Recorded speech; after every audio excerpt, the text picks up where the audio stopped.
ED case में केजरीवाल ने जामीन, सीबीआई केस में जेल में ज रहेवू पड़शे। सुप्रीम कोर्टे कह્યું सीएम રહેવું કે નહીં એ કેજરીવાલની ઈચ્છા। સુપ્રીમ કોર્ટે લીકર પોલિસી કૌભાંડમાં દિલ્હીના મુખ્યમંત્રી અરવિંદ કેજરીવાલને વચગાળાના જામીન મંજૂર કર્યા છે।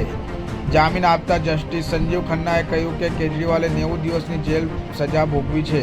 અમે તેમને વચગાળાના જામીન પર મુક્ત કરવાનો નિર્દેશ આપીએ છીએ। અમે જાણીએ છીએ કે તેઓ ચૂંટાયેલા નેતા છે।